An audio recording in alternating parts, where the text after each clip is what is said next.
김선일 목사의 반가운 오늘은 윤석규 목사님을 오늘 좀 모셨습니다. 아마 청취자분들 잘 모르실 텐데요. 오늘 목사님과 함께 걸어오신 인생과 사역을 함께 말씀 들으면서 은혜 나누는 시간 됐으면 좋겠습니다. 목사님 안녕하세요. 네, 반갑습니다. 네. 귀한 자리에 초대해 주셔서 진심으로 감사드립니다. 목사님 먼저 우리 목사님의 소개를 좀 목사님 좀 네. 해주실까요? 네. 저는 54년생이고요. 네네. 지금은 예장합동 측 소속된 목사입니다. 네. 그리고 학교에서 오랫동안 강의하셨죠? 예.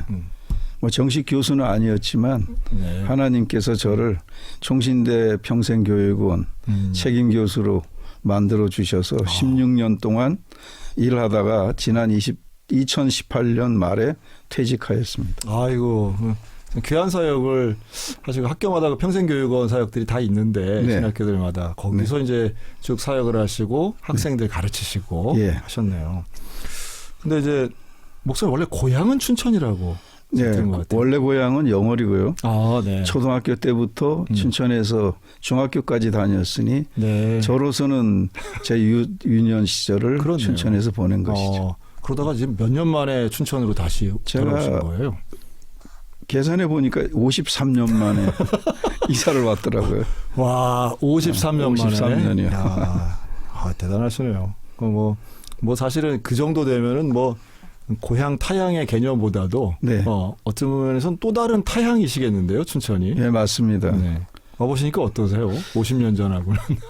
기대를 많이 가지고 왔는데요. 네네. 와 보니까 막상 이삿짐을 풀고 나니까 네. 굉장히 낯설었습니다. 그렇죠. 네. 예. 아이고야. 그렇게 이제 돌아오셨을 때는 분명히 또 이유가 있으실 텐데. 네. 먼저 좀 목사님 그 걸어오신 길을 한번 말씀을 나눠볼까요? 목사님 원래 모태신앙으로 신앙생활을 하셨나요? 네. 네. 저는 어머니 뱃속에서 네. 어머니가 세례 받으셔서 네. 태어나서 또 3살에 이화 세례 받고요. 네. 그래서 세례를 2번 받았다고 저 어머니한테 말씀을 들었습니다. 임신 중에 세례를 받으신 예, 예. 거예요? 그렇게 해서 이제 여기 춘천에서는 이제 감리교회 출석하셨다고요? 감리교회 네. 다녔습니다. 네. 그러다가 뭐 주일학교 생활하셨을 텐데 예. 신학교는 어떻게 가셨어요? 저는 신학교를 사실 가고 싶어서 간 건 아니고요. 네네. 어머니의 어떤 그런 끈질긴 강권으로 말미암아 네. 희생당했다고 할까요? 70년대 그런 분들 또 많이 계셨죠. 예. 네. 뭐 목사가 최고의 직업으로 네. 생각하시는 어머님들이 저 말고 꽤 있죠. 네, 친구들도 네. 보면은 네, 그렇습니다. 효자셨네요, 목사님. 부모님의 권유로 신학교를 가셨네요. 네. 그래서는 그래도 뭐 가셔서 어쨌든 졸업하시고 네. 전사님 되시고 목사 안수까지 받으시고. 네. 근데 그렇게 이제 목회자의 길을 걸으신 거네요. 네네. 네. 그러면 그다음에 이제 뭐 그 지역교회 목회도 하셨어요, 목사님? 네, 지역교회 네. 목회도 한 15년 정도 했습니다. 근데 그렇게 목회를 하시다가 지금 사실상 걸어오신 길은 일종의 특수 목회로 좀 네. 가야 될 것 같은데요. 뭐 어쩌다 보니 그렇게 되었습니다. 제가 이제 조금 목사님에 관련 좀 찾아보니까 목사님 도형 심리 상담, 예. 요거를 이제 오랫동안 공부도 하시고 가르치신 것 같은데요. 네. 좀 아마 좀 많이들 낯설어 보이실 텐데, 네. 네, 이거를 접하게 되신 어떤 계기, 네. 도형 심리 상담에서 설명을 좀 한번 해주시죠, 목사님. 네. 네, 말씀드리겠습니다. 네. 2000년 조금 전인데요. 네. 아내가 사모 모임에 가서 도용 상담을 받았다고 저한테 도용 상담지를 가져와서 그리라고 그래요. 네. 그래서 제가 말하는 대로 따라 그렸더니 저 기질과 저의 내면을 이야기하는데 똑같았습니다. 그래서 이 사람이 나오고 오래 살다 보니 이거 알고 얘기하는 거구나. 그래서 제가 당신 말은 고마운데 내가 이걸 100% 믿을 수는 없다. 그랬더니 아내가 그러면 공부를 한번 해보라고 권유해서 자기 모임에 가는 거는 원치 않고 네. 이 도용 상담의 최고 권위자가 당시에는 대학로 민들레 영토의 지승용 소장이라고 지금도 유명하시죠. 유명하시지만 그때는 더 유명했었습니다. 그분에게 찾아가서 좀 가르쳐 달라고 했죠. 그때 안 된대요. 아, 가르쳐 달라는데 안 돼요? 거절하더라고요. 그래서 굉장히 좀 인격적으로 모멸감을 받고 그 지승용 소장이 네네. 그 장신대 출신이거든요. 네. 그분 선배 중에 제가 아는 네네. 분이 있었어요. 네. 영락계 보목 계시다가 미국에서 목회하시는 분을 알아서 그분한테 얘기했더니 걱정하지 말라고 내 말 잘 들을 거라고 그러더니 전화 한 통 하시더니 네. 와서 공부하시죠. 그래서 제가 한 그곳에 가서 한 달 동안 도형을 공부를 했습니다. 네. 공부하면서는 그 지승용 소장님의 독특한 캐릭터가 노트를 직접 자기 손으로 써라. 연필로 써라. 교재는 없다. 그렇게 해서 한 달 동안 네. 매주 가서 그 딱딱한 카페 의자에 앉아서 그분은 돈도 냈는데 차도 안 줘요. 카페인데 네. 사서 먹으래요. 그래서 돈 주고 사서 먹으면서 공부를 하는데 처음엔 좀 힘들더라고요. 네. 목사가 되어가지고 딱딱한 의자에 이 평신도 분들하고 앉아서 받아 적고 외우고 해야 되는 게 이게 무슨 공부인가. 그런데 그때 한 2주 지나니까 여기에 대한 좀 확신이 오더라고요. 근데 그 도형이 뭔가 하면요. 네. 그 한 변의 길이가 4cm 정사각형. 네. 그리고 바깥 정사각형은 8cm. 이 두 개의 면이 작은 면은 소우주를 뜻하고요. 네. 큰 네모는 대우주를 뜻합니다. 그 바깥 영역은 확장 영역이고요. 네. 그 안에 동그라미, 세모, 네모, S.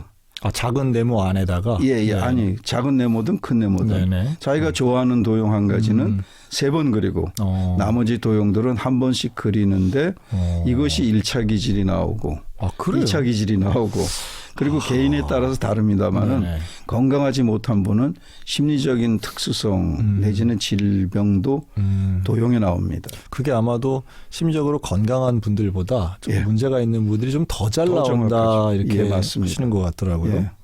근데 얼핏 들어서는 예. 그 뭐 도형 몇 개 그려가지고 그걸로 어떻게 예. 기질을 파악한다 사실 좀 신기하죠. 받아들이기가 좀 어려운데. 제가 연구를 해보니까 네네. 응용심리학 프로그램입니다. 아, 그렇군요. 이게 벌써 네. 서구에선 유명하더라고요. 근데 정확한 자료를 못 찾아서 네네. 지금 우리가 가지고 있는 자료만 가지고 있는데 그 심리학을 전공하신 분이나 네네. 미술을 전공하신 분들은 여기에 대해서 알고 계셔요. 그래서 그리라면 안 그립니다. 그분들. 자기 내면을 들킨다. 들킬까봐. 네. 뭐 하긴 뭐 미술 치료, 심리 상담 치료 이런 것도 보면 뭐 그림 그리는 걸 가지고도 설명들 많이 하시고 네, 뭐 맞습니다. 이러는데. 그렇군요. 근데 이제 목사님이 그렇게 배우셨는데 예. 그걸 배운 거를 또 이제 어떻게 활용하고 발전하면 또 차원이 다르잖아요. 네. 그건 어떻게 하셨어요? 그거 재미있는 일화가 있는데요. 네네. 지승용 소장한테 찾아가서 네네. 제가 이걸 경험해 보니 너무 전도가 잘 되고 상담이 잘 된다. 이건 목회자나 상담자나 교사는 이건 필수 과목으로 이수시켰으면 좋겠다. 그랬더니 네. 안 된답니다.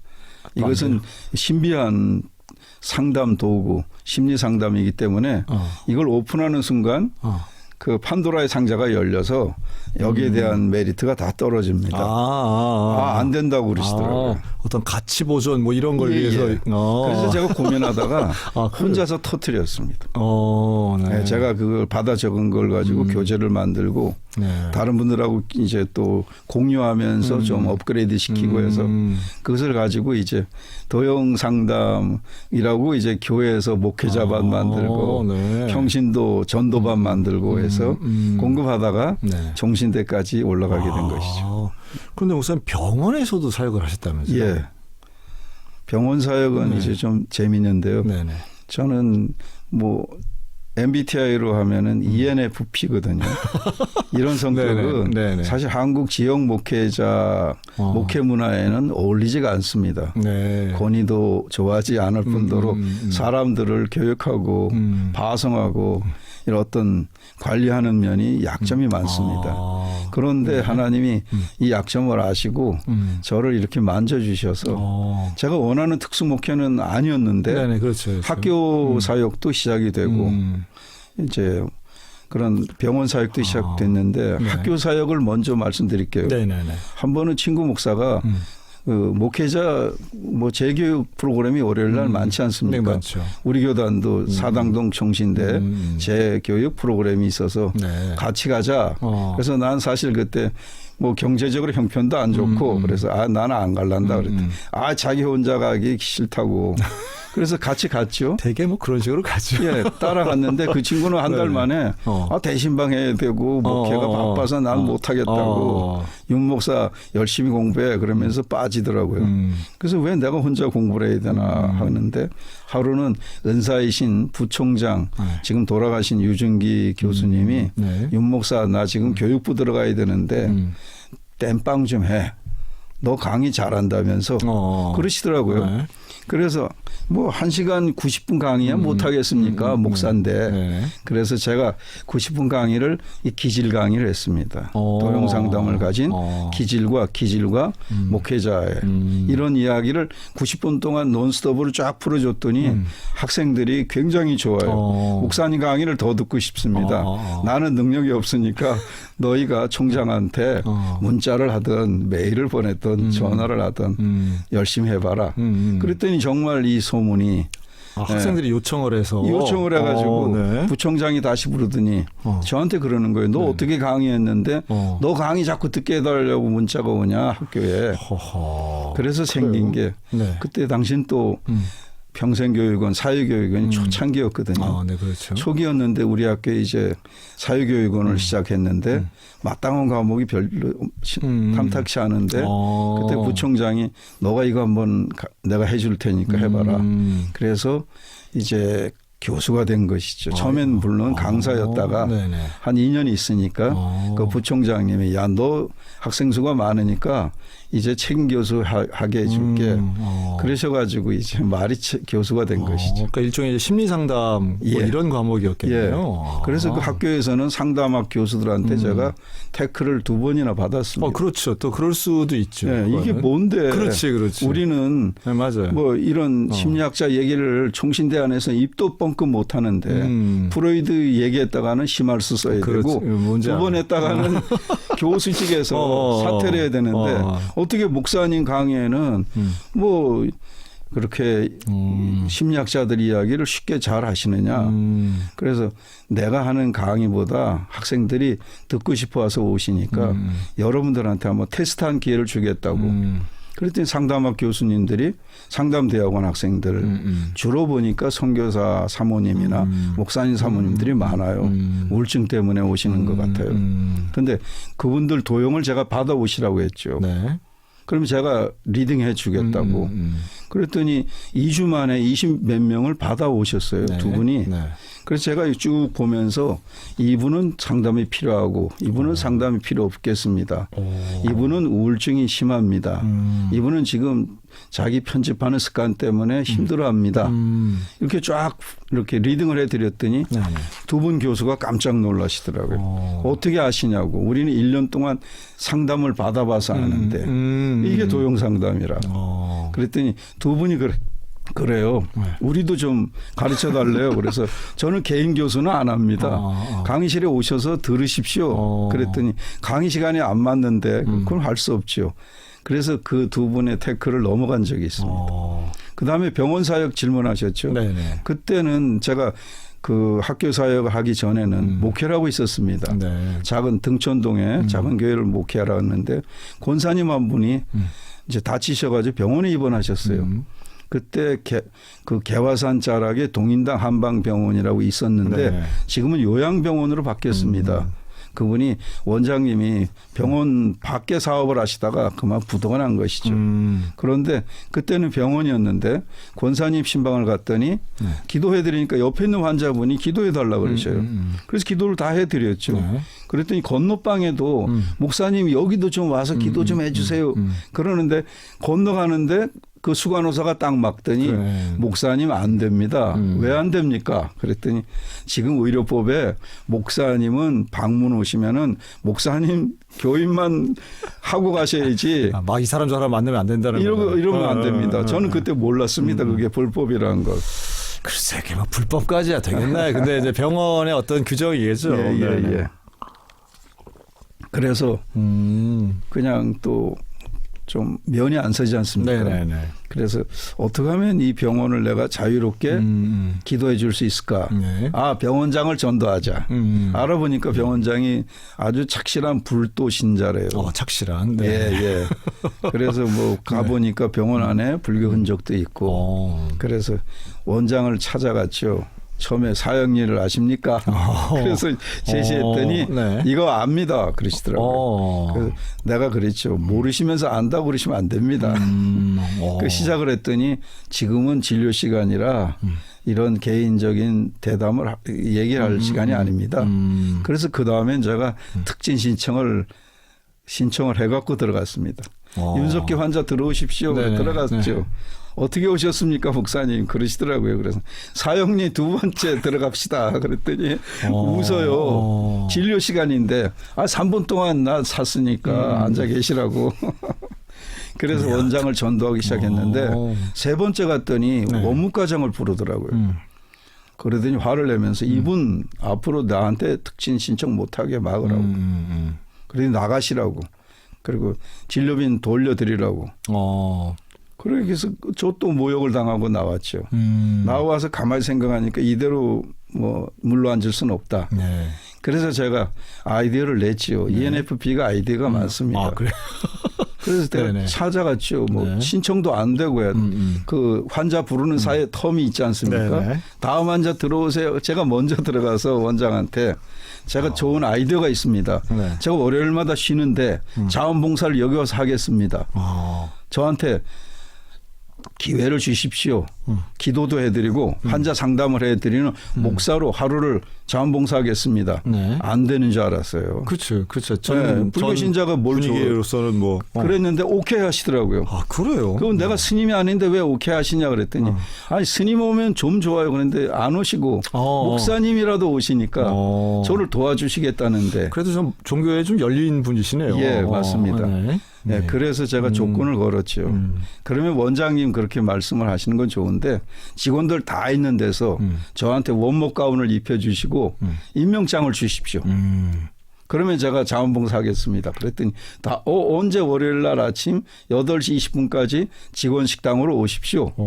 그래서 직원들이 한 50명 되는데 네. 거기서 저한테 가운을 입혀주시고 임명장을 주시면서 우리에게 훌륭한 목사님이 오셨으니까 잘 모시세요. 그래서 시작된 게 이제 원목 사역입니다. 야, 근데 아마도 그 원장님이 볼 때에 목사님에 대한 그 열정과 또 어떤 역량에 대한 인정 이런 게 분명히 있었겠죠. 네. 그냥 뭐 그렇게 하겠나요? 네. 그 나중에 듣고 보니까요. 네네. 그 사모님은 온누리교회 집사님이시더라고요. 그렇군요. 자녀들도 주일학교 나가고. 그런데 부모님이 불신도이신데 부모님 재산으로 이 병원을 만들어 줬는데 어머님이 아직 살아 계시고 6층 병실에 계신데 제가 교회를 어떻게 갑니까? 그래서 못 갑니다. 돌아가실 때까지는. 그런데 목사님의 열정에 제가 교회를 가기로 아내한테 고백을 했습니다. 그런 거죠. 그러시더라고요. 네. 그냥 되는 건 없네요. 그러니까 아마 그 가족들도 되게 기도 많이 했을 많이 거고. 했겠죠. 근데 정말 감동적이네요, 무슨 스토리가. 감사합니다. 그래서 그 원목도 하시고 그리고 이제 학교에서 또 강의도 하시고 주중에. 그런데 그렇게 원목을 하시다가 상담하는 병원도 뭐 많이 늘어나셨던 것 같아요. 예. 강서구에 있던 동인당 한방병원이 저 때문에 유명하게 된 사건이 하나 있습니다. 아까 말씀드린 것처럼 ENFP는 아이디어가 많습니다. 그 병원 원장이 저를 쓰라고 사무실 하나를 줬습니다. 근데 그 사무실에 경희대 인턴들이 있었는데 인턴 병원이었거든요. 경희대학교 인턴 병원이었는데 인턴들이 5명이 있었는데 한의사들이요. 이 인턴들은 주말이 돼도 못 나가지 않습니까? 한방병원은 응급실도 없는데 환자 볼 일도 없는데 그러니까 이틀 동안이나 이 친구들이 계속 술만 먹고 도박만 해요. 제 방 옆에서. 근데 나가면 안 돼요? 인턴은 못 나가요. 인턴은 못 나가요? 예. 어느 병원이나 인턴은. 그래요? 네. 5분 이상 밖에 나가면 안 됩니다. 한방병원은 된 줄 알았더니 그것도 아니고요. 한방병원도 인턴이니까. 똑같구나. 네. 그런 건 매일 제가 주말만 되면은 와서 이제 주일날 저녁 예배를 병원에서 드렸거든요. 환자를 위한. 그때 뭐 은혜도 많이 받고 나눴는데 그 친구들 지나갈 때마다 그 담배 피고 술 먹고 도박하는 모습이 영 안 좋아서 네. 제가 원장한테 아이디어를 냈죠. 주말에 의사 1명, 간호사 2명을 일조로 해가지고 의료 봉사를 시킵시다. 그 어디로요? 우리 지역에 있는 교회마다 보내겠다고. 제가 신청을 받아가지고 네네. 보낼 테니까 거기 가서 진맥도 해주고 침도 그리고 뜸도 그리고 약도 다 해줘라. 그러면 내가 교회를 섭외하마. 그랬더니 원장이 너무 좋아하는 거예요. 그 왜 좋아하는지 전 처음에 몰랐어요. 그렇네요. 나중에 알았어요. 어쨌든 그렇게 해가지고 제가 강서구에 있는 교회마다 다 보냈죠. 병원 광고도 되겠네요. 그렇죠. 광고도 네. 되는 데다가 네. 나중에 알고 봤더니 그 나가서 쓴 차트도 있잖아요. 네네. 그게 공단에 진료비 청구가 됐더라고요. 그것도 엄청난 거죠. 이게. 왜냐하면 한 교회 20-30명에서 100명까지 가보면 장관이에요. 교육관에 어르신들이 다 누워 있어요. 하긴 이게 양의사 같으면 그렇게 안 해도 그렇죠. 한의사 같으면 되죠. 훨씬 더 좋겠네요. 그러니까 원장이 그 다음부터는 저에 대한 대우가 달라져요. 처음에 페이도 안 줬는데 교통비 하시라고 주고 원무과 직원 한 명한테 저를 또 서빙하라고 비서도 붙여주시고 왜 저 친구가 저러나 몰랐는데 그때 그 아이디어 때문에 이 병원이 유명해지고 또 실제로 환자들이 소득도 있고 수입도 생기고 그렇네요. 그리고 그 인턴들은 외출도 하고 그렇죠. 그런 거네. 나가서 이제 바람도 쐬고 네, 맞습니다.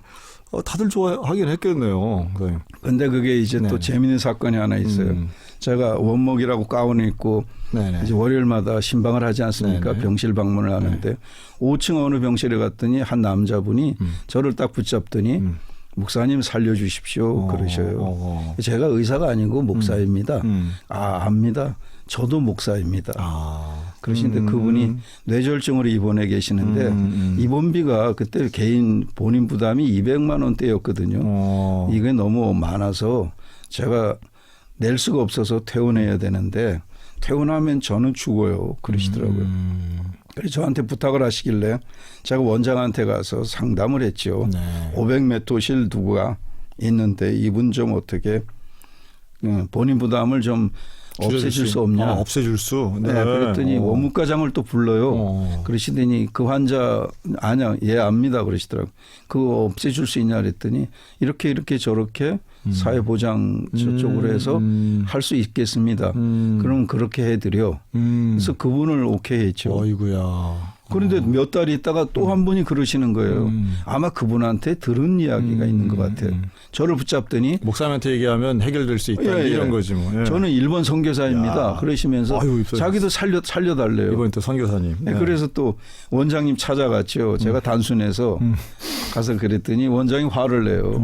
목사님 저는 한 달에 이자가 3천이 나가고 이 58명의 직원 봉급이 나가야 되고 그렇지. 저는 제가 한 푼도 못 받을 때가 많습니다. 근데 땅 파서 흙 파서 이 경영하는 것도 아닌데 목사님은 유료 환자를 자꾸 무료 환자로 만드시면은 제가 어떻게 합니까? 그 말도 틀린 말은 아니죠. 예. 근데 그렇지. 그렇게 면전에 딱 자르시니까 제가 마음이 좀 섭섭했죠. 그래서 속이 상해서 하나님께 한 일주일 기도를 했습니다. 저보다 10살 아래에 있는 젊은이한테 제가 야단 맞으면서 가서 봉사할 일이 뭐 있겠습니까? 그랬더니 새벽 기도하는데 하루는요. 하나님이 저한테 그러셔요. 너는 마일리지도 모르냐? 마일리지. 예. 그 우리 비행기 타면 주는 그 마일리지. 저는 그때 몰랐어요. 네. 그때 당시. 몰라서 제가 물었죠. 마일리지가 뭡니까? 그랬더니 그다음에 응답은 안 와요. 그래서 나중에 고1짜리 그때 제 큰아이가 고1이었어요. 딸한테 물었죠. 너 마일리지가 뭐냐? 그랬더니 문방구나 가게가 사면은 이거 적립되는 포인트 같은. 예, 맞아요. 그래서 그때 그렇군요 하나님 알겠습니다. 그래서 원장한테 찾아갔죠. 우리가 마일리지 합시다. 근데 그게 뭡니까? 그래서 내가 설명했죠. 선한 사마리아인 마일리지를 내가 소개한 지역 교회에서 오는 환자들의 진료비 모든 것에 진료비의 1%를 마일리지 해 주십시오. 그러면 이렇게 어려운 환자가 생기면 원장이나 원무과장이나 나나 제안을 해서 그분을 우리가 도웁시다. 그랬더니 오케이 하시더라고요. 그래서 이제 그때 생긴 게 이제 의료선교회입니다. 이야, 참, 진짜 뭐 아이디어가 전에 없던 것들을 막 이렇게 만들어내시는 예. 창의성이 진짜 돋보이네요. 그러니까 병원 환자들을 이제 하나님의 사랑으로 특히나 그 원장님 많이 달라졌겠는데요. 그래서 목사님 원목이 되시고 네. 그런데 원목에서 이 한방병원에서 시작을 했다가 또 다른 병원하고도 잘 연결이 막 되셨다면서요. 네. 네, 어떻게 그렇게 되셨어요? 그건 뭐 제가 아니라 하나님이 인도하셨죠. 전 순종할 뿐인데 네. 어느 날은요 전화가 왔습니다. 네네. 로고스 치과 병원장이래요. 아 그러십니까? 네. 목사님 저하고 점심 같이 한번 해요. 그러시더라고요. 그래서 제가 원장님하고 점심을 먹을 일이 무엇이 있겠습니까? 글쎄 말이에요. 네. 그랬더니 그건 식사하면서 말씀드릴게요. 저는 처음에 몰랐어요. 그랬는데 그분이 동인당 의료선교회 소식을 듣고 저를 만나자고 하신 거더라고요. 그래서 식사하시면서 그렇게 솔직히 고백을 하셔요. 의사나 이 법조인들은 자신의 내면을 잘 안 내 보이거든요. 그렇겠죠. 예, 그런데 그분이 도와주십시오 그러시더라고요. 장로님이신데 네. 그래서 제가 뭘 도와드릴까요 그랬더니 치과를 4인이 공동 개원을 해서 그 500평에 실평수가 360평이면은 굉장히 넓어요. 네, 그렇죠. 이 치과를 오픈했는데 2달이 됐는데 환자가 없대요. 우리도 근데 동인당 환자 의료선교회 없는 거를 목사님한테 어떻게 넣어달라는 동인당 의료선교회 네. 우리도 우리 병원도 좀 넣어주세요 그러는 거예요.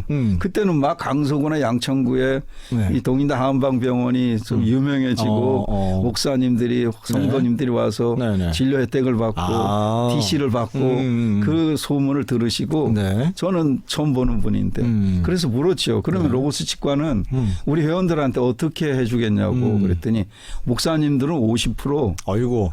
성도님들은 30% 해드리겠습니다.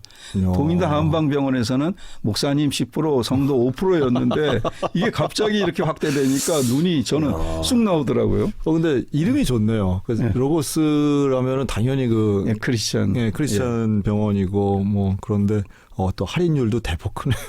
그래서 제가 오케이 해서 받아들였죠. 네. 그랬는데 동인당 병원에서는 동인당을 썼지만 다른 병원이 들어오니까 제가 동인당 원장의 그 동의를 받고 푸른 십자가 의료선교회를 그때 이제 개명했습니다. 그럼 이제 다수의 병원들이 들어오는 이제 그렇죠. 선교회가 됐네요. 예, 그래서 로고스 치과 이영철 원장, 그 서울 치대 동기 친구분인 홍순창 원장, 서울 그린 치과가 들어오고 그분의 교회 친구인 김성환 피부과 원장이 들어오고 또 그렇게 그래요? 해서 김성환 김성환이 아니고요. 이완영 원장이 하는 그 강남의 평강 한의원도 이제 그래서 가족 병원이 됐습니다. 야, 그 병원들은 다 지역이 좀 비슷했던 건가요? 강남하고 이제 강서. 강남 강서. 그렇습니다. 야, 그 소문이 어떻게 나면 그렇게 같이 일종의 이제 좋은 면에서는 제휴를 맺는 건데 네. 그렇게 해서 저는 그 지역 교회하고 병원이 서로 그러네요. 연합해서 선교하면은 복음이 확장이 된다. 하긴 요즘은 교단하고 이렇게 MOU도 맺잖아요. 맞습니다. 병원들이 그 MOU 맺어서 이제 건강 검진도 이제 해주시고 이러는데 거의 그 시초시네요, 목사님 사역이. 그렇죠. 그런가요? 그런 게 거의 없었던 시절에 그 병원들이 함께 연합으로 선교회를 만드는데 어디 가서 선교한다기보다 환자들을 어떤 선교의 대상 혹은 섬김의 대상으로 봤다는 게 아주 새롭네요. 그때는 그게 가능했던 게요.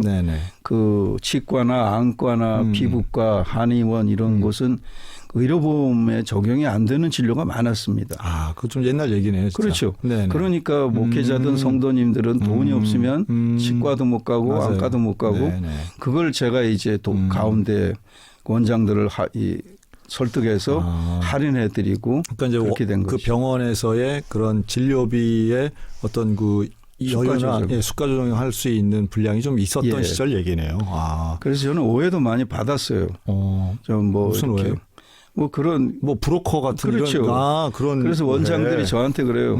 우리는 목사님한테 드리는 건 하나도 없는데 남들은 목사님을 브로커로 봅니다. 무슨 대단히 큰 돈이나 받으면서 그런 선교치과가 꽤 있거든요. 종로나 서울역 근처 그런 데도 있나요? 뭐 그런 데 있는데 그래서 저는 그렇게 대답했죠. 오해하는 건 그분들 몫이고 그렇다고 제가 일을 안 하면 목사님들을 어떻게 돕겠습니까? 그렇게 해서 지금까지 이어왔습니다. 아유, 참. 그리고 무료로 진료하기도 하고 또 할인 받기도 하고 그럼 목사님들 많이 도움 받으셨겠네요, 실제로. 네. 그래서 제 무료 진료를 2년을 해봤거든요. 그러니까 치과 무료 진료를. 네. 하게 된 동기는 그 목사님들이 네. 경제적인 이유로 간단한 치과 진료를 안 가서 잇몸 질환이 깊어지거나 충치가 결국은 발치가 돼야 되고 결국은 그 틀니를 해드려야 되고 맞아요. 하는 그런 조건이 생기니까 원장님들을 설득을 했죠. 목사님들을 무료 진료해서 사전에 예방합시다. 그랬더니 그러면 좋습니다. 그래서 2년 동안 했는데 네. 그 전국의 목사님들을 대상으로 제가 국민일보하고 우리 교단지인 기독신문에 네. 기사를 냈습니다. 무료 진료 받으실 분들은 네. 이렇게 소속 증명서랑 이렇게 지원서를 내주시면은 그분들 중에 꼭 필요한 분들을 선착순으로 이렇게 진료해 드리겠습니다. 그랬더니 240명 정도가 아니 광고 문구가 귀에 쏙쏙 들어오네요. 예, 네. 들어왔어요. 그래서 그분들을 제가 필터링하면서 네. 뭐 작은 교회 목사가 이런 일을 경험을 못 해봤지 않습니까? 네네. 근데 큰 아이가 그래요. 우리 집에서 이런 일을 하게 될 줄은 저는 몰랐다고. 저는 나름대로 이분이 진짜 소속 교단의 목회자인지 네네. 알아봐야 그렇죠. 되고요. 그렇죠. 그분이 낸 주보가 사실에 맞는 것인지.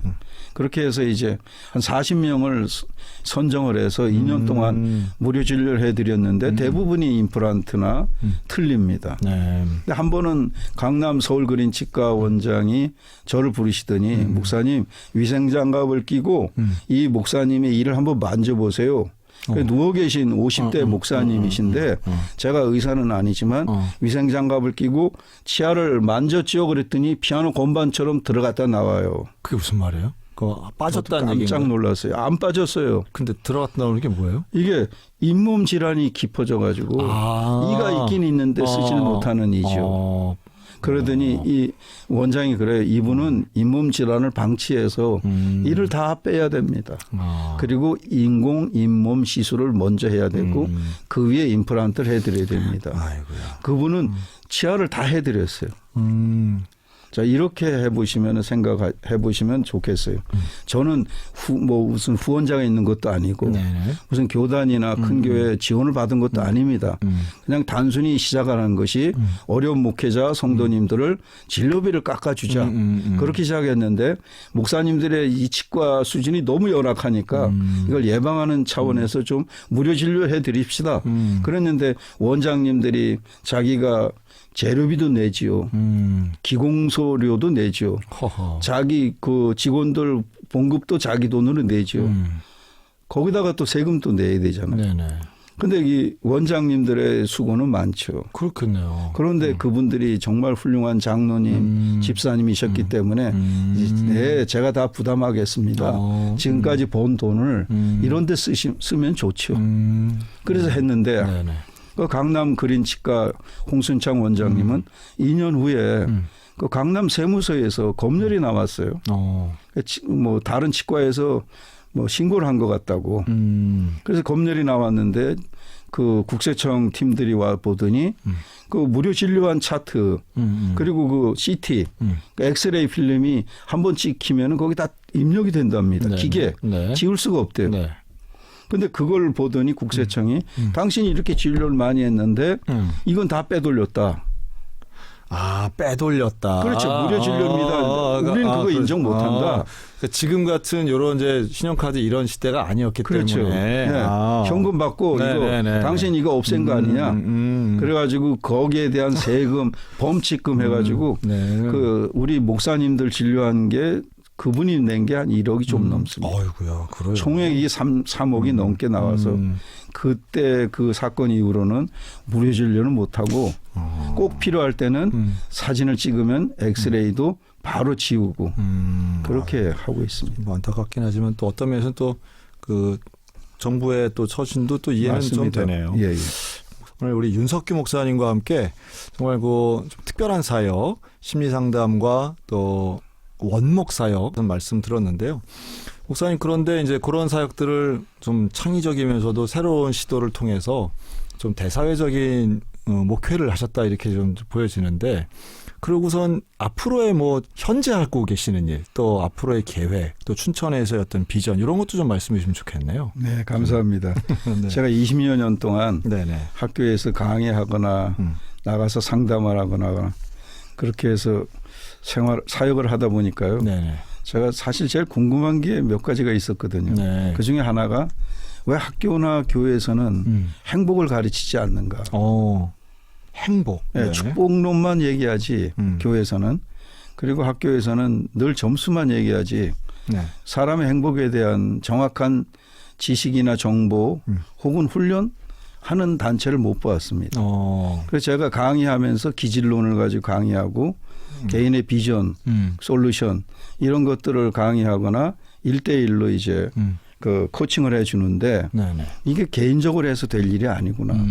이것도 학교에서 교과 과목이 들어가야 되고 교회에서는 트레이닝을 시켜야 되는구나. 네, 그렇게 해서 제가 하나님으로부터 네네. 이걸 하라고 하는 그런 콜링을 받았습니다. 그래서 한 2년 동안 이걸 준비하면서 네. 제가 커리큘럼을 만들었거든요. 네. 행복은 사람마다 달라야 하고 그 행복은 자신이 하나님에게서 주신 형상, 은사 그것이 무신론자들은 기질이라고 하거든요. 기질 내면에서 나와야 되는 것인데 지금 우리 한국 사회는 대부분이 그런 비교 행복론이나 그렇죠. 소유 행복론에 빠져 있기 그렇죠. 때문에 교회까지 여기에 장단을 맞추다 보니 불행 지수만 높아지고 자살 인구가 자꾸 많아져서 이게 교회 문제가 사회 문제가 되고 사회가 지금 점점 겉으로는 외향적으로는 잘 나가는 나라 같지만은 속으로는 지금 엄청난 문제가 불행 지수 때문에 생기는 것이거든요. 그래서 저는 이것을 교회가 그리고 시가 교육계가 그리고 연합으로 해서 이걸 가르쳐 지키도록 해줘야 된다. 야, 목사님 지금 뭐 강의하시는 것 같아. 아, 예, 감사합니다. 제가 빠져드네요, 목사님. 예. 근데 이게 다시 말해 행복관에 대한 예. 강의시네요. 예, 맞습니다. 무엇이 행복인가에 대한 정의부터 완전히 달라져야 된다는 달라져야죠. 거죠. 뭐 맞죠, 맞고 주관적인 행복이고 객관적인 예. 행복도 다 필요하겠네요. 그럼 이걸 어떻게 가르쳐요, 목사님? 네. 그래서 제가 이걸 고민을 하면서 네. 뭐 교재도 만들어 보고 했는데 네네. 이걸 가르칠 장소가 없잖아요. 그렇죠. 그래서 저는 네. 고민하고 있는데 2020년 12월 23일 날 네네. 제가 코로나 확진이 됐어요. 초창기에. 전 날짜를 확실히 말씀하셔가지고 그렇군요. 코로나 확진이 12월 23일이요. 저랑 비슷할 때. 그래요? 그래서 저는 그래서 네네. 집이 양천구인데 병실이 없어서 네네. 그 망우리 아래 북부 서울시립병원에 입원을 했습니다. 2주 동안 있는데 3일은 제가 고열로 힘들었습니다. 네. 3일 고열 끝나면서 하나님 음성을 2마디를 딱 들었습니다. 네. 2마디가 저한테는 첫 마디는 코로나 이전으로 너는 갈 수 없다. 두 번째 마디는 갈릴리로 가라. 갈릴리요. 네. 예, 코로나 이전으로 갈 수 없다는 것은 제가 그때 한 달 동안 강남 화장품 회사를 만들어서 출근을 했습니다. 물론 제가 자본은 안 됐고 제 지인이 자본을 대고 네. 선교를 위해서 화장품 회사를 만들어서 이익금을 다 선교합시다. 그래서 당신 이거 만약에 안 돼도 헌금하는 마음으로 그냥 줄 수 있겠냐? 예, 그러겠습니다. 그래서 그분이 투자를 하고 제가 개입을 해서 화장품 회사를 만들고. 야, 목사님 사업도 잘하시네요. 네. 아닙니다. 그 네. 정신이 없이 그때 그랬는데 한 달 동안 출근하다가 코로나 걸렸죠. 네네. 그랬더니 하나님 음성이 코로나 이전으로 갈 수 없다. 저는 골똘히 마케팅에 대해서 연구를 하고 있는데 그러면 하나님 이거 적겠습니다. 그래서 통지를 했죠. 그분한테. 이 사업을 접읍시다. 근데 그러겠습니다. 자기가 지금 손해는 봤지만 목사님 말씀처럼 헌금했다 섬치고 그동안 제가 헌금을 많이 못해서 하나님이 가져가셨다. 그렇게 생각하고 그건 접고 그러면 갈릴리는 뭐냐.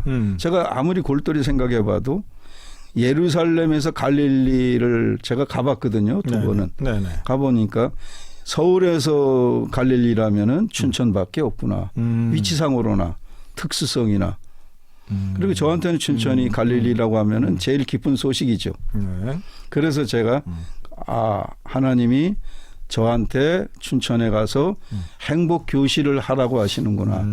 그러면 서울에서는 제가 너무 광범위해서 이걸 할 역량이 못 되지만 춘천에 가면 어쩌면 할 수도 있겠습니다. 그래서 그때 이제 퇴원하고 네네. 아내한테 한 달 만에 얘기를 했어요. 제가 하나님 음성 들었는데 갈릴리로 가라고 하신다. 갈릴리는 춘천이다. 당신 같이 가주겠냐 그랬더니 그때 아내가 웃으면서 자기가 거기 가서 살 일이 없고 살 것도 없다. 왜냐하면 처갓집 형제분들이 다 서울에 사시니까 떨어져 살기도 어렵잖아요. 그렇죠. 그러면 제가 그때 그랬죠. 이게 내가 잘못 들은 음성이라면 우리가 2년 후에 다시 돌아옵시다. 그 만약에 내 들은 음성이 하나님 음성이라면 나와 같이 일할 수 있는 교회 그리고 이런 길을 열어주실 것이다. 그게 안 되면 난 2년 동안 열심히 노크해 보겠지만 그게 되면 하나님 음성이 확실하니까 순종합시다. 그래서 이제 아내와 같이 이사를 5월 달에 이곳으로 오게 됐습니다. 음성을 들은 거하고 네. 실제로 여기서 이제 실현하는 거하고는 또 이제 어려웠죠. 차이가 있잖아요. 네. 우선 1년 동안 이사를 준비하면서 네네. 그곳에 지금도 제가 하는 일도 좀 있고 지인들도 있고 해서 떠난다는 것이 사실은 그분들을 두고 가는 것이나 마찬가지 아닙니까? 그리고 또 목사님 연세도 예. 사실은 이제 학교를 은퇴하시고 예. 60대 지금 후반이신데 예. 이게 야 끊임없는 도전을 하시네요. 그렇죠. 친구들은 깜짝 놀래요. 네, 그렇죠. 이 나이에 자기들은 네네. 은퇴하는데 네네, 그렇죠. 너는 새로운 일을 한다는 게 믿겨지지가 않는다. 그래서 제가 그렇게 대답을 해요. 제가 목회를 제대로 못했습니다. 그리고 하는 일도 별로 다 원장 의지하고 아이고. 강의만 하고 하는 일이 없었으니까 이제 한 10년은 내가 그래도 하나님께 순종해서 일 좀 해보고 하나님께 가야 되지 않겠나. 그래서 제가 행복교실 운동을 가지고 와서 교회를 노크를 했더니요. 네네. 한 서너 교회가 이해를 못해요. 그렇죠. 이게 뭐 예. 사실은 뭐 낯설죠, 사실 예. 교회가. 왜 우리 교회에 이걸 가지고 왔냐 이렇게 의심스럽게 쳐다봐서 이분들은 아니구나 싶어서 이제 한 번 더 찾아간 교회가 순복음 춘천교회입니다. 네. 저는 순복음 춘천교회는 처음 보았고 그렇죠, 그렇죠. 처음 만났는데 전화로 목사님이 만나십시다. 그러셔서 찾아가서 이 제안서를 드렸더니 2분 동안 유심히 보시더니 이렇게 좋은 프로그램을 가지고 오셔서 너무 감사합니다. 그러시더니 저하고 같이 일합시다. 그래서 제가 지금 순복음 춘천교회 이소영 목사님과 같이 춘천시장하고 교육감님하고 이렇게 해서 세 단체를 중심으로 춘천 시민 전체를 교육시킵시다. 그리고 자신만의 행복을 찾아가는 그런 1년 2학기제 이것을 운영합시다. 이게 한두 번 이야기해서 되는 게 아닙니다. 그렇게 해서 저는 세 가지 텀을 네. 1년 2학기제에 넣었습니다. 첫째 텀은 인생 사용 설명서입니다. 무슨 말인가 하면요. 우리가 인간에 대한 내면과 어떤 구조를 모르기 때문에 솔직히 고백하면은 거의 다 목사님들이 무신론자인 심리학자들의 인간 내면 구조를 무시를 합니다. 프로이드의 무의식 이론을 무시합니다. 이래서는 안 됩니다. 그분들도 하나님의 도구라고 보면은 인간의 내면을 이해하려면 우리가 전도하려면 우리가 그들을 양육하려면은 인간 사용 설명서를 알아야 되지 않겠습니까? 그래서 저는 인생 사용 설명서는 기초적으로 인간론, 창조론이냐, 진화론이냐, 유해지론이냐, 당신은 어느 것을 선택하느냐, 다시 한번 질문을 하는 것이죠. 네. 학교에서는 이 진화론만 배웠는데 다시 한번 보자. 성경이 말하는 창조론이 사실이고 나에게 합당한 것인지, 아니면 요즘 유행하는 유해지론이 나에게 합당한 것인지 다 정보를 주고 셋 중에 하나를 선택해 보시오. 당신의 행복을 위해서 어느 기초 위에 서시겠습니까? 그래 첫 번째 페이지에서 이제 복음이 나가는 것이죠. 그럼 두 번째 텀에서는 그러면 나는 인생에 대해서 이렇게 공부했는데 그러면 내 개인적인 내면의 기질이나 자상은 어떤 것인가 그것을 지금 소개해드린 도용심리 상담 기법하고 MBTI 기법하고 두 가지를 이제 크로스 체킹을 해서 이 두 가지를 왜 해야 되는가 하면요. 한 가지만 하면 또 한 가지 유형에 맞는 기질은 오케이 하지만 그 반대의 기질들은 여기에 대해서 신뢰를 못 하거든요. 그래서 저는 MBTI까지 해서 당신이 어느 것이 맞는지 한번 확인해 보고 내 기질이나 내 유형에 맞는 나만의 행복을 한번 찾아가 봅시다. 그래서 마지막 텀에서는 자신의 꿈 그리고 자신의 비전 찾기. 보통 대부분 제가 상담할 때 12가지 이상의 꿈을 적어 오십시오 하면은 못 적어 와요. 그렇죠. 근데 일주일 시간을 들이면 적어 옵니다. 근데 15가지도 넘는 경우가 많습니다. 어려서부터 가졌던 꿈들을 다 적어 보면. 뭐 일종의 뭐 위시리스트처럼 뭐 버킷리스트 같이 맞습니다. 막 쓰기도 하고 그러시겠네요. 네. 그런데 그 꿈들이요. 자신의 기질에서 나옵니다. 아, 그래요. 예. 그런 것들을 이제 비전으로 이제 좀 좁혀가고 비전에서 내 인생의 어떤 목표를 설정하고 그걸 이루기 위해서 어떤 계획과 어떤 실천이 필요한지 1:1 멘토링 그 솔루션을 제공하죠.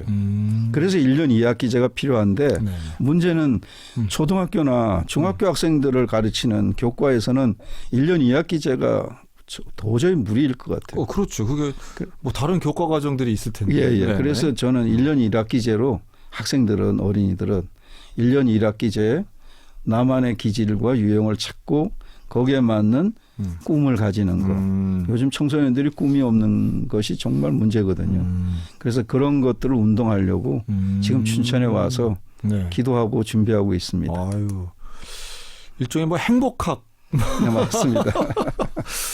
관심들은 많지만 이런 거를 어디 가서 배운다는 생각은 잘 안 할 텐데. 맞습니다. 그렇죠. 뭐냐 뭐 유튜브 뭐 강의 정도 듣는 거 정도의 수준의 생각이지 어디 가서 내가 행복을 배워야지 뭐 이런 근데 좀 새로운 인사이트가 좀 있는 것 같네요, 목사님. 네. 그리고 이게 이제 결국 교회에서의 말하는 행복, 복음 안에서 찾는 행복. 그리고 근데 이거를 실제로 시민들을 상대로 해서 설득력 있게 간다.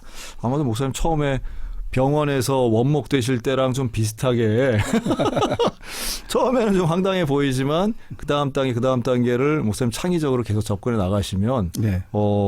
이게 또 어떤 모습으로 발전되고 정착될지 또 뭐 어떤 기대하겠습니다, 목사님. 네. 네. 좋은 지적을 해 주셨는데요. 네네. 사람들은 행복을 네. 공부하려고 하지는 않아요. 그렇죠. 네. 이래서 우리가 불행해질 수밖에 없는 거예요. 그것도 맞습니다. 네. 그래서 저는 고집하기는 인터넷이나 유튜브는 이 방송을 안 하겠습니다. 교실에 오십시오. 물론 앞으로 CBS가 이제 도와주시면 이 지역을 벗어난 방송을 행복론으로 다가설 수 있겠지만 제일 좋은 것은 강의실로 와서 강의를 듣고 숙제를 하면서 자신의 솔루션을 자기가 한번 연습하는 그렇죠. 그런 강좌가 필요하죠. 그리고 저는 개인적으로 확신하기를 네. 10년 동안 앞으로 춘천교회와 시와 교육청이 연합해서 꾸준히 한다면 네. 10년 후에 춘천시는 많이 달라질 것이다. 저는 확신합니다. 우리 시민들이 더 행복한 도시가 되기를 원하는 게 다 네, 똑같은데. 그래서 저는 행복한 도시, 명품 도시가 되면 그 사랑, 행복에 대해서 말씀을 드리면은 진정한 행복이라면은 네. 심리학자들이 말하는 행복이 맞아요. 심리학에서는 뭐라고 규정하는가 하면은 네. 행복이란 자신이 선택한 일에 자신의 노력에 대한 결과에 대한 만족이다. 어떤 소유냐 어떤 환경이 문제가 아니라 내가 선택한 일을 위해서 내가 최선을 다한 결과가 어떻든지 그것을 바라보는 것은 행복이다. 맞는 말이지만 되게 인본주의적이네요. 예, 그렇죠. 자기 중심적이네요. 네, 심리학자들이 말해요. 그렇네요. 그리고 어떤 연구하고 생각해 본다는 거, 예. 나만의 어떤 행복관을 가지려고 이렇게 시간을 들여서 고민해 보는 건 글쎄 목회자들도 필요하겠는데. 맞습니다. 그러니까 남들 어떻게 사는가에 너무 매몰되지 않고 네. 나의 행복을 찾는 일. 하여튼 뭐 앞으로 목사님 뭐 계획과 하실 일들이 또 뭐 더 많이 있겠네요. 건강 관리는 어떻게 하세요, 목사님? 건강 관리는 춘천이 그래서 저한테는 보석과 같은. 아, 그래요? 네. 네, 와서 많이 좋아졌습니다. 아, 네, 집을 찾다가 보니까 네. 그 부동산 중개인들은 그 시내 아파트나 네. 주택을 많이 보여주시더라고요. 그래서 저는 시끄러워서 조용한 데를 원합니다. 그랬더니 칠전동에 네. 있는 아파트를 소개해 주셔요. 그래서 가봤더니 뒤에 산이 있고 네. 그리고 앞에는 또 골프장이 있고 너무 마음에 들더라고요. 그 목사님 보면 목사님 나이 연세로 전혀 안 보이시고 네. 되게 이렇게 동안이고 젊어 보이셔서 감사합니다. 아마도 이 강의하고 목사님 지금까지 걸어오신 길과 현재 목사님이 갖고 계신 이런 이미지하고 되게 잘 맞겠다. 네, 감사합니다. 그래요. 네. 이거 벌써 목사님 시간이 다 됐습니다. 그렇습니다. 목사님 마지막으로 그 인사 말씀 해주시고 오늘 방송 좀 마치죠. 네, 감사합니다. 네. 저는 춘천에 올 때 하나님께서 저를 통해서 춘천 시민들을 하나님의 귀한 축복으로 인도해 주시리라는 확신을 가지고 왔습니다. 네. 앞으로 춘천 시민 여러분들은 이 방송을 애청하시는 여러분들은 이 행복 교실에 많이 다가와 주시기 바라고요. 네. 그리고 우리 CBS 강원 방송도 많이 도와주시고 후원해 주시면 대단히 감사하겠습니다. 고맙습니다. 쌤 목사님 오늘 나오셔서 감사합니다. 감사합니다.